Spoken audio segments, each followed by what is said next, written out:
Down by Morgan Nix. Transfer to Nola Mahoney. Connie Murphy now waiting to deliver the return ball. Ambrose O'Donovan. Driven up towards Dennehy. Tony Davis, the player, is across there trying to limit his space and effectiveness.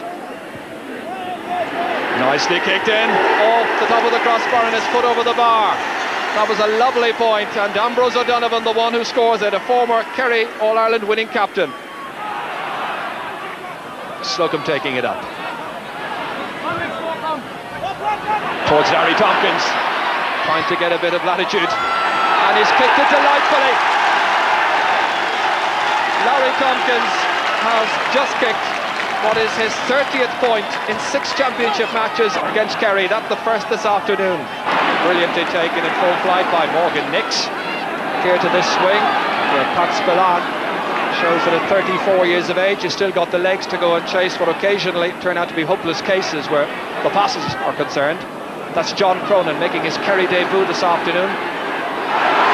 Challenged over there, Dennehy takes it down and receives the break of the ball, and he's put Kerry back in front again. What an interesting clash. Very quickly taken to Pat Spillane. Playing nowhere near his selected position of full forward. Now he's 65 metres out from his own goal. Chipped forward, Conor Coonan trying to get it. It's Jack O'Shea turning it inside. Dennehy, Maurice Fitzgerald calling for it. Instead it goes up towards the man on the corner, and that is John Cronin. And Cronin of Waterville has kicked the ball over the bar. The lad who is straight out of minor, a defender in that grade. So what a day for John Cronin, his very first time to play with the Kerry seniors. It's in the championship and it's against Cork, the reigning All-Ireland champions, who are in real trouble. They'll be playing against the wind for the second half. John O'Driscoll now, his side, going into arrears. And he's put them back on level terms inside a minute of that point by John Cronin. John O'Driscoll of Ballingeary has kicked the sides level, and we're inside the last minute of the first half. The initiative now being taken by Cork. Hayes in towards John O'Driscoll. Well, this is the platform on which he may well shine, and he's given Cork the lead again. A rousing kick by John O'Driscoll, his second point of the match, and that in the early stages of this second spell. This is won by Morgan Nix. Dropped in towards Dennehy, there with Tony Nation, broken down to Jack O'Shea, and he's kicked it and he's put it over the bar, and it's 7 points apiece. Just for a moment there was a glimmer of hope for Kerry that there might well have been the first goal on offer. And you have to wonder what's happened to the champions. 7 points each. They never wanted to go into this match as such raging hot favourites. It was a terrible position for them, but they certainly haven't played like champions. Being dictated to right now by Dennehy against Tony Nation. And Dennehy has been the master in that situation all day. Played across towards Cronin. Oh, it's a goal! It's a goal! And the youngster John Cronin has scored it. A quarter of an hour gone in the second half. That's a goal to add to the point that he scored in the first half.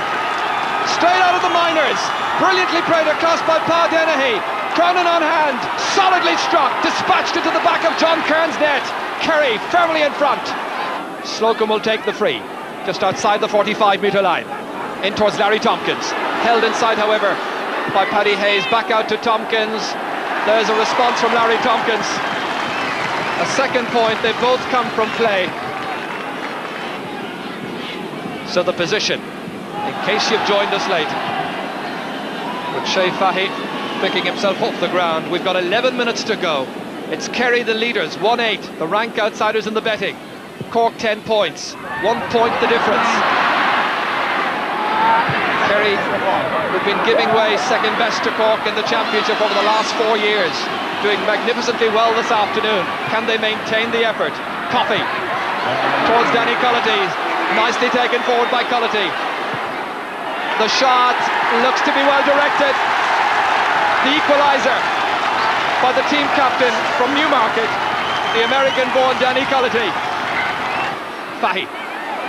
It spills loose over there to Sean Burke, left-footed. Down towards Jack O'Shea, now at full forward against Niall Cahalane. Trying to break it inside, and it was Barry Coffey who goes back, but the referee's whistle has sounded for the holding action by Cahalane on Jack O'Shea, and Paddy Russell not listening to the protests from the wily Cork full-back. As Maurice Fitzgerald kicks it, and he's kicked Kerry back in front again, it raises another white flag, and Mickey Sullivan then bringing off the youngster. In it goes. They rise up for it, it spills loose, and it's Morgan Nix who's taken it, the number 7. Outside to Pat Spillane. The great-hearted Pat lifts the siege. 15 seconds to go. A point the difference. Pa Dennehy, one of the heroes for Kerry.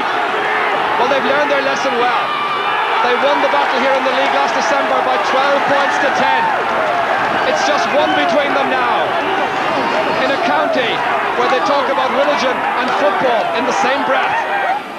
We still, I think, have to credit Mickey Sullivan, who marshalled his team splendidly. The old heads of Jack O'Shea and Pat Spillane did their job to a T, and now Maurice Fitzgerald has kicked them through to what surely is a Munster final performance. They'll be dancing in the streets of Killarney tonight, but it's the Kerry fans who are the happiest as Maurice Fitzgerald kicks over point number 4 in as good a battle between Cork and Kerry as I've seen. It's all over. The All-Ireland champions